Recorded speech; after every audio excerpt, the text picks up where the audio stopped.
నమస్కారం NS news కి స్వాగతం. నా పేరు ఉషా. ముందుగా ముఖ్యాంశాలు. భారతీయ జనతా పార్టీ నుండి భారీ సంఖ్యలో పల్స్ కార్యకర్తలు కాంగ్రెస్ పార్టీలో చేరారనేది అవాస్తవం. నిజానికి పల్స్ మాజీ సర్పంచ్ రాజేష్ తో పాటు ఒకరిద్దరు తప్ప మిగతా ఎవ్వరూ కూడా భారతీయ జనతా పార్టీ కార్యకర్త కారు.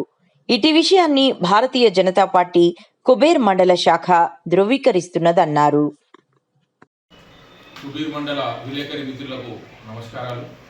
ఏదైతే నిన్న పల్సి గ్రామం నుంచి శ్రీరాముల రాజేష్ మాజీ సర్పంచ్ గారు వారి అంచల గణంతో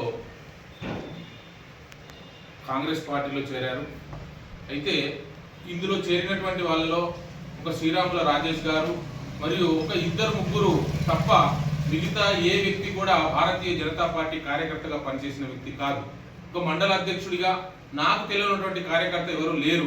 మరి అలాంటి కార్యకర్తలు ఎవరో వచ్చి మరి బీజేపీలో నుంచి కాంగ్రెస్లో భారీ చేరుగలని వట్టిగానే హైప్ క్రియేట్ చేసి అనవసరంగా భారతీయ జనతా పార్టీ మీద బురద జల్లే ప్రయత్నం చేస్తున్నారు. దీంట్లో ఇదంతా పూర్తిగా అవాస్తవం. ఆ రాజేష్ అనేటటువంటి వ్యక్తి భారతీయ జనతా పార్టీలో ఎమ్మెల్యే ఎలక్షన్లు ఉన్నప్పుడు చేరిన మాట వాస్తవమే.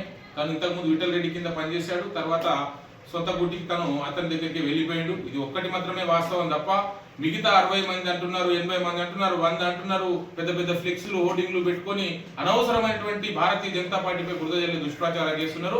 ఇది పూర్తిగా అవాస్తవం. ఒక ముగ్గురో ఇద్దరో తప్ప ఎవరు కూడా మా భారతీయ జనతా పార్టీని విడిచిపెట్టి వెళ్ళలేదు. కాబట్టి మేమందరికీ విలేకరు మిత్రులకు మీకు మనవి చేసుకుంటున్నాం. మా పార్టీ నుంచి ఎవరు వెళ్ళలేదు, కార్యకర్తలు కూడా ఎవ్వరు. అదే గౌరవ ఎమ్మెల్యే శ్రీ పవార్ రామారావు పటేల్ గారి మీద కూడా అనవసరమైనటువంటి దుష్ప్రచారాలు మానుకోండి. ఎందుకంటే తను ఒక ప్రతిపక్ష ఎమ్మెల్యే అయి ఉండి కూడా ఇంతగా నిధులు తెచ్చుకుంటా ఎంతో కొంత మన ప్రాంతాన్ని అభివృద్ధి చేస్తున్నాడు, మన మండలాన్ని కూడా అభివృద్ధి చేస్తున్నాడు. మీరు చూస్తున్నారు, ఖానాపూర్లో సొంత ఎమ్మెల్యే అధికార పార్టీకి సంబంధించిన వ్యక్తి కూడా ఈ మాత్రం అభివృద్ధి చేయలేకపోతున్నాడు. ప్రభుత్వం దగ్గర డబ్బులు లేవన్న విషయము స్వయంగా రేవంత్ రెడ్డి గారు ఒప్పుకుంటున్నారు. అట్లాంటప్పుడు ఈ మాత్రం సేవ చేయడమే గొప్ప. ఇంతకన్నా మించినటువంటి ఎమ్మెల్యే మనకు దొరకడు. కాబట్టి అలాంటి ఎమ్మెల్యే వారి మీద కూడా బురద జల్లద్దు. మా భారతీయ జనతా పార్టీ నుంచి ఎవరు వెళ్ళిపోలేదు అని చెప్పేసి ఈరోజు సభాముఖంగా మేము ప్రెస్ మీట్గా ఇక్కడ భారతీయ జనతా పార్టీ కుబీర్ మండల శాఖ తరఫున ప్రధాన కార్యదర్శులు మరియు మండల అధ్యక్షుడిగా మా మండల కమిటీ తరఫున ఈరోజు మేము తెలియజేస్తున్నాం. భారత్ మాతాకి జై.